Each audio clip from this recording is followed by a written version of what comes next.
নমস্কার বন্ধুরা, আজ বলবো রিপন হালদারের উপন্যাস রুজভেল্ট নগর, প্রাচীন কল্যাণী ও তার জনপদের আখ্যান। উপন্যাসটি প্রকাশিত হয়েছে তবুও প্রয়াস প্রকাশনী থেকে। রিপন হালদার আমাদের এই সময়ের অন্যতম ঔপন্যাসিক। রিপন হালদারের লেখার সবচেয়ে বড় গুণ হল তিনি প্রথমেই নির্মম বাস্তবকে ভেঙে ফেলেন। নির্মম বাস্তবকে তিনি একটা অদৃশ্য বাস্তবে, একটা তন্দ্রাচ্ছন্ন বাস্তবে, একটা কুহক বাস্তবে, জাদু বাস্তবে ভাসিয়ে দিয়ে আবার জটিল বাস্তবে ফিরে আসে।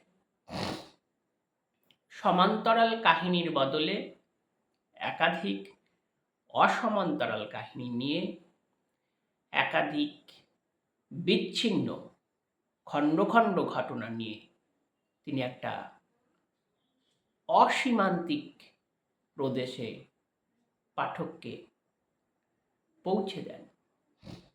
ক্ষুদ্র ক্ষুদ্র ঘটনা জুড়ে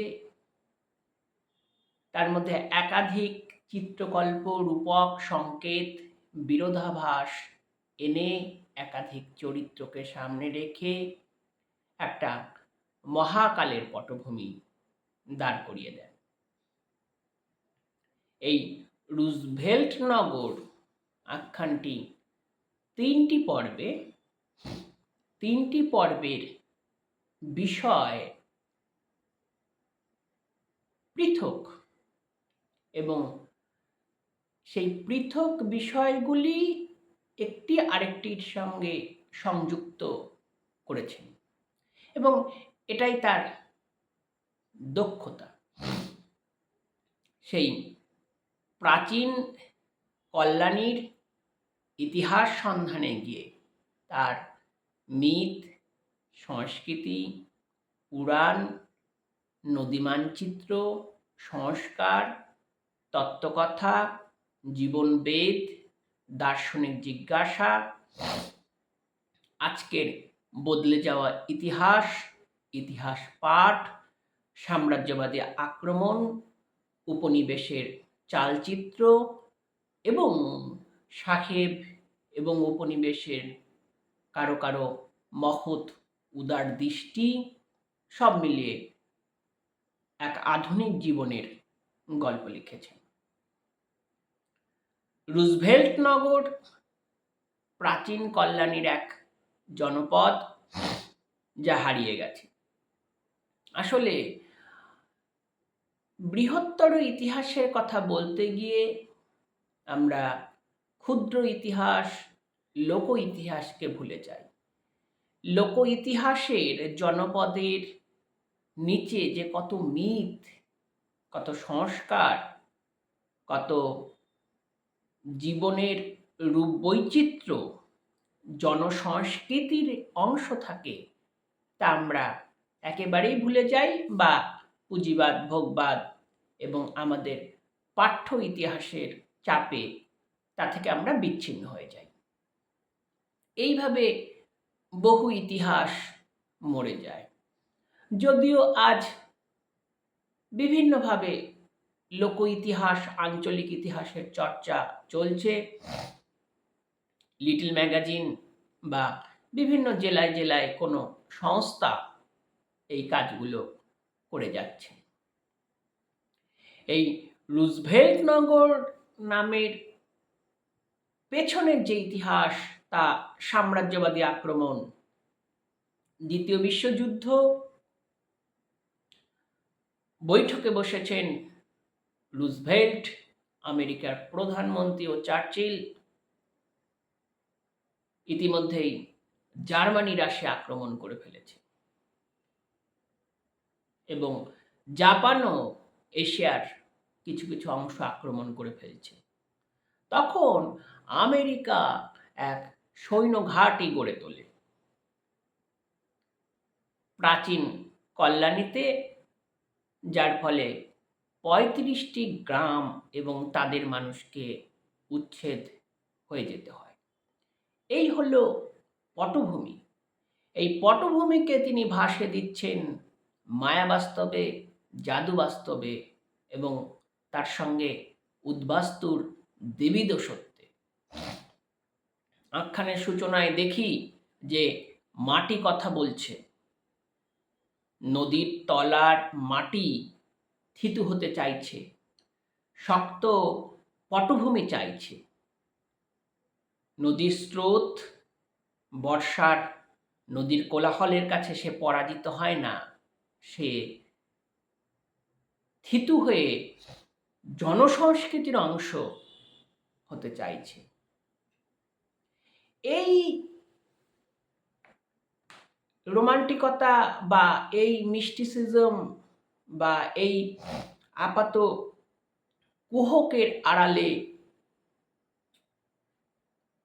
ভিন্ন কাহিনী তিনি শোনান। আখ্যানের প্রথমে উপনিবেশের একটা আধুনিকতা আবিষ্কারের চিত্র ছিল।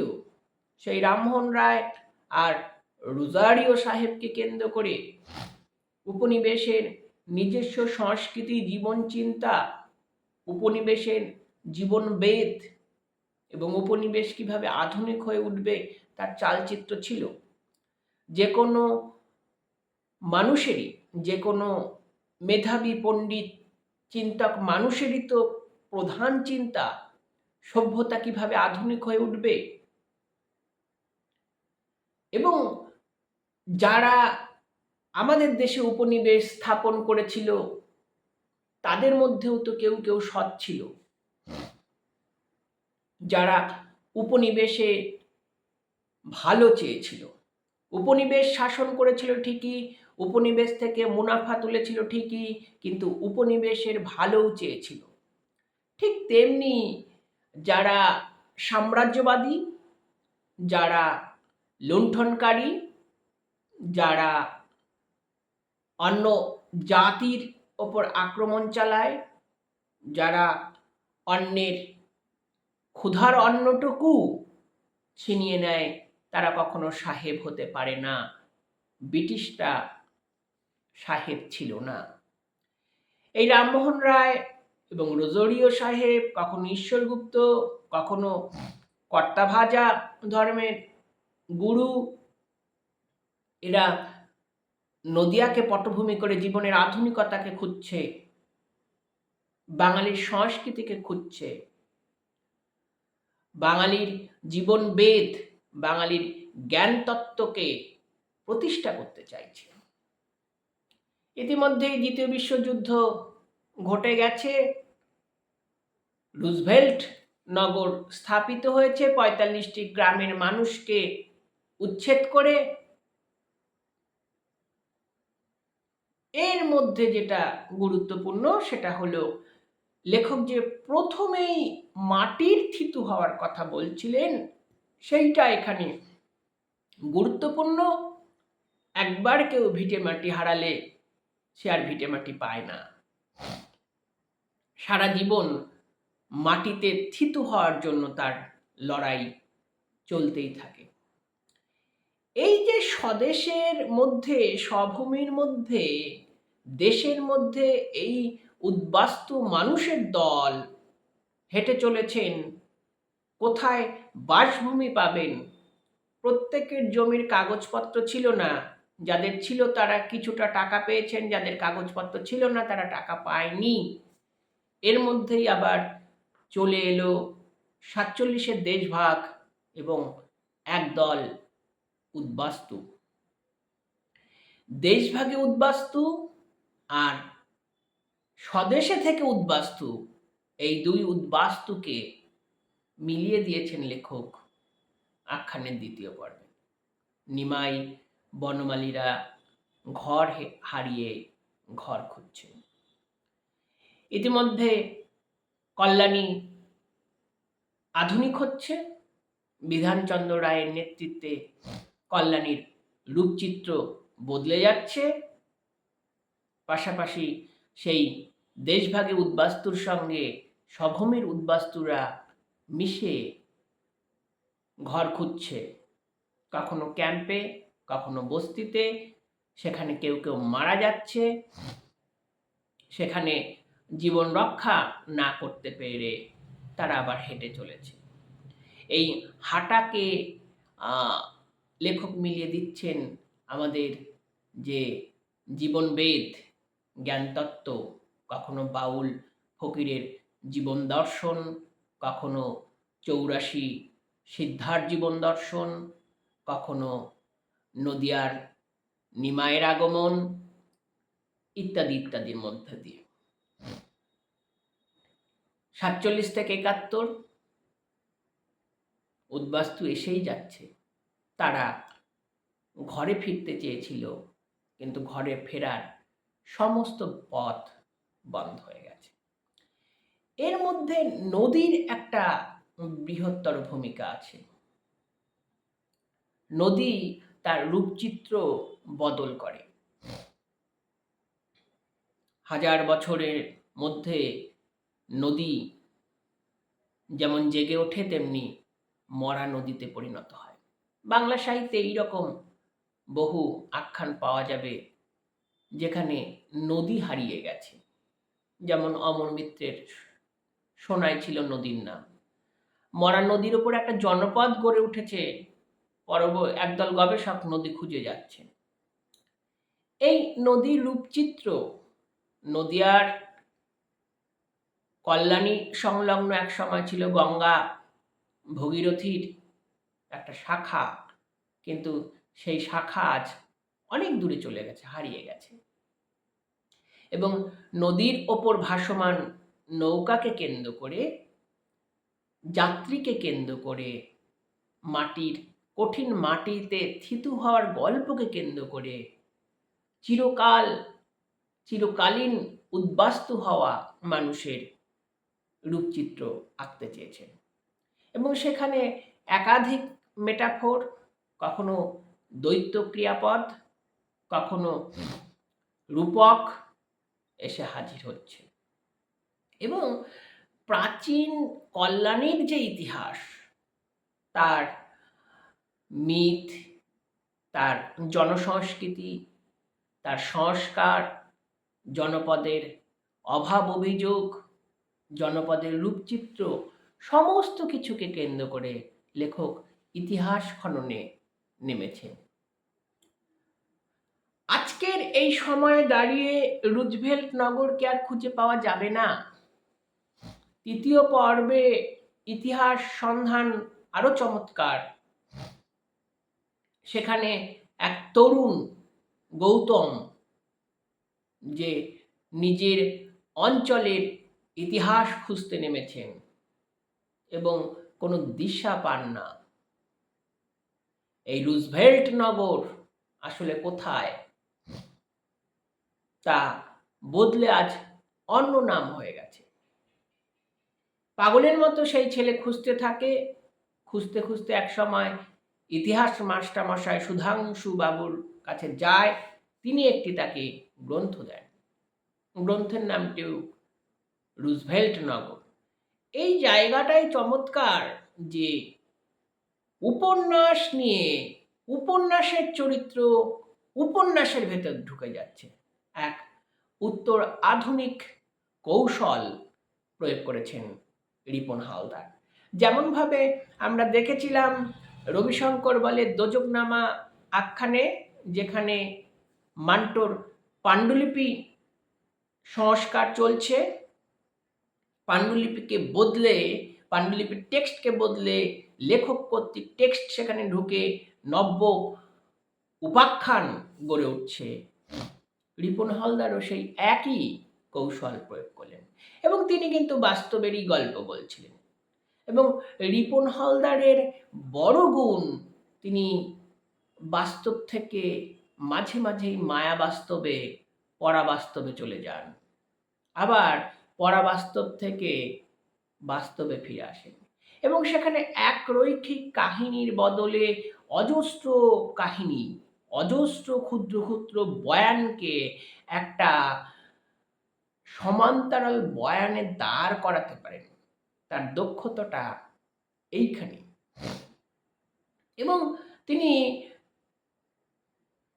একটা জীবনের গল্প বলেন না, একটা চরিত্র বা কিছু চরিত্রকে সামনে রেখে একটা ঘন বিনোদ্য বয়ান গড়ে তোলেন না।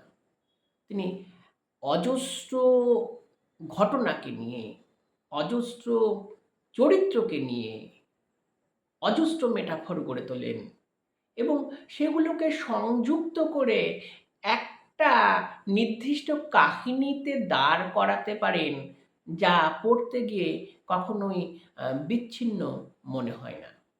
তার মধ্যে অজস্র রূপক থাকে এবং দ্বৈত অর্থ প্রয়োগ করে তিনি মিলিয়ে দিতে পারেন।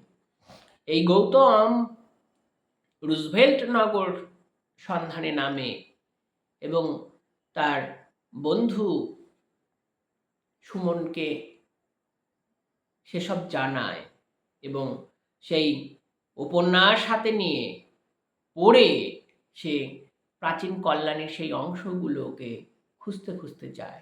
কিছুটা পায়, কিছুটা মেলে না। অন্যদিকে সেই প্রত্যাখ্যাত দল, ভিটেমাটিহারা দল, দেশভাগে উদ্বাস্তু আর স্বভূমিতে উদ্বাস্তু রুজভেল্ট নগর গড়ে তোলার ফলে যে ৪৫টি গ্রামের মানুষ ভিটেমাটি হারা হয়েছিল, তারা আজকে এসেও স্বভূমি পায়নি, ভিটেমাটি পায়নি, তারা খুঁজে চলেছে। ১৯৪৩-এর মানুষ আজকে রুজভেল্ট নগর খুঁজে চলেছে। স্বভাবতই কল্যাণী বদলে গেছে, কোনো রূপচিত্রের সঙ্গে তার খোঁজ পাওয়া যায় না। প্রাচীন মন্দির দেখে তারা একটি জায়গাকে আইডেন্টিফাই করেছিল, যেটি তাদের অবস্থান ছিল, কিন্তু সেখানে অন্য ক্যাম্প, একটা গোশালা গড়ে উঠেছে, সেখানকার মানুষ তাদের তাড়িয়ে দেয়। আসলে লেখকের দৃষ্টিভঙ্গি কিন্তু ইতিহাস খননের দিকে, যে মিথ ইতিহাস নয়, কিন্তু ইতিহাসের একটা সূত্র মিথকে ধরে আবিষ্কার করা যেতে পারে। তেমনি কিছু কিছু নিদর্শন আছে, কিছু কিছু গাছ আছে বা কিছু কিছু স্থানকালের বৈশিষ্ট্য আছে, যাকে ধরে ইতিহাসের স্বরূপটাকে আবিষ্কার করা যেতে পারে এবং সম্পূর্ণ না হলেও কিছুটা তো আবিষ্কার করা যেতেই পারে। যেমন গঙ্গার একটা প্রবাহ ছিল এই অঞ্চলের উপর দিয়ে, যা মুছে গেছে, যা এখন একটা ঝিল হয়ে গেছে। সেই ঝিল আবার ভাগ হয়ে গেছে,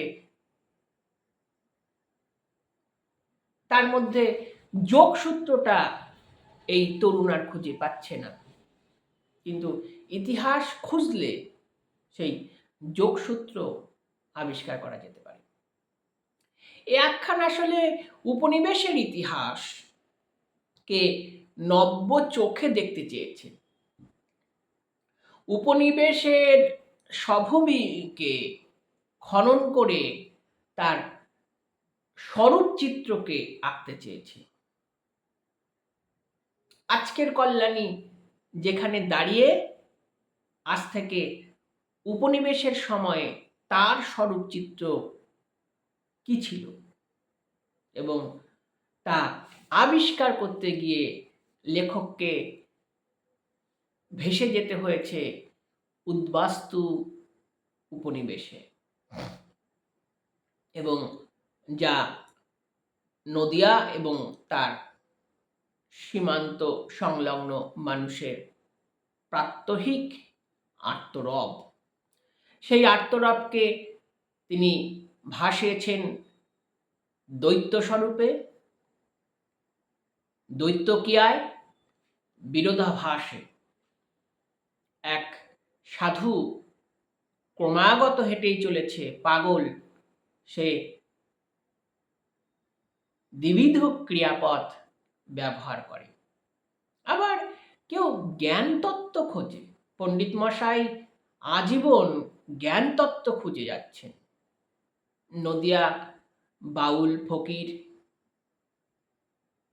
এবং লোকায়ত ধর্মের দেশ, কর্তা ভাজার দেশ। ধর্ম তো মানুষের মিলনের কথা বলে, মহৎ জীবনবেদের কথা বলে, সেই ধর্ম রক্ষা করতে পারেনি মানুষকে। মানুষ সমস্ত কিছু থেকে বিচ্যুত হয়ে কেউ কেউ আবার সেই জ্ঞান তত্ত্বকে বিসর্জন দেয়। এই উপন্যাসটির নানাবিধ স্তর রয়েছে। একদিকে এই উপনিবেশের ইতিহাস আবিষ্কার, উপনিবেশের বাঙালির প্রকৃত জ্ঞানতত্ত্ব আবিষ্কার, উদ্বাস্তু লড়াইকে পৃথক দৃষ্টিকোণ থেকে দেখার একটা প্রচেষ্টা, এবং উদ্বাস্তু লড়াইয়ের যে ভিটেমাটি হারানো সেই আর্তরবকে মাটির কথকতার মধ্য দিয়ে ভাসিয়ে দেওয়া। মাটির কথকতা, মানুষের কথকতা, সাম্রাজ্যবাদী আক্রমণ, উপনিবেশের নিজস্ব সত্য এবং নদিয়ার মানুষের নিজস্ব জীবনবেদ, এই সমস্ত মিলিয়ে এই আখ্যান এক ইতিহাস সন্ধান। যে ইতিহাস সন্ধান আসলে মহাকালের রূপক এবং কল্যাণীকে পটভূমিতে রেখে তিনি আসলে এক মহাকাব্যিক উপাখ্যানে পাঠককে ভাসিয়ে নিয়ে গেছেন, যে উপাখ্যান আসলে দ্বিতীয় বিশ্বযুদ্ধ, দেশভাগ, মন্বন্তর এবং মুক্তিযুদ্ধের সঙ্গে জড়িত, যার ফলে লক্ষ লক্ষ মানুষ উদ্বাস্তু হয়েছে। যারা ক্যাম্পে কাটিয়েছে, অসংখ্য মৃত্যুর পর মৃত্যু মিছিলে হেঁটেছে, সেখানে টিকতে না পেরে আবার পথ হেঁটেছে। যে হাঁটার চিত্র বাংলা উপন্যাসে নানাভাবে এসেছে, অমিয়ভূষণের সেই নির্বাস, অমর মিত্রের ধুলোগাম, বা সেই সাধু সন্ন্যাসীদের হাঁটার চিত্র, নলিনী বেরার অমৃত কুম্ভের সন্ধানে, বা অভিজিৎ সেনের রঘুচণ্ডালের হার, শুভঙ্কর গুহর বিয়োর, ভগীরথ মিশ্রের সেই ঐন্দ্রজালিক বাজিকর উপন্যাসে যে মানুষের হাঁটার চিত্র, মিছিলের চিত্র, উপনিবেশের নিজস্ব বৈশিষ্ট্য যেখানে রয়ে গেছে, বা সমৃদ্ধ দত্তের গল্পের বইয়ের নাম বলতে পারি হাঁটার গল্প। আরও চমৎকার ভাবে বলেছেন সৈকত রক্ষিত, খালি পায়ে যাব, খালি পায়ের মানুষের কাছে। এই রকম সেই অগণিত মানুষের বছরের পর বছর সময় অন্তর হেঁটে চলা, যার মধ্য দিয়ে উপনিবেশের নিজস্ব বৈশিষ্ট্য আছে।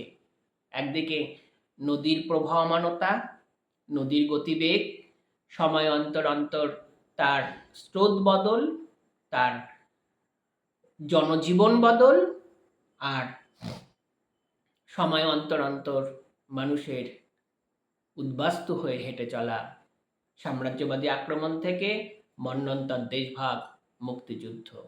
সেই মানুষকে সামনে রেখে তার জ্ঞানতত্ত্ব, তার জীবনবেদ এবং ইতিহাস খনন, তার মধ্যে দিয়ে এক অনবদ্য ফ্রেম আবিষ্কার করেছেন রিপন হালদার।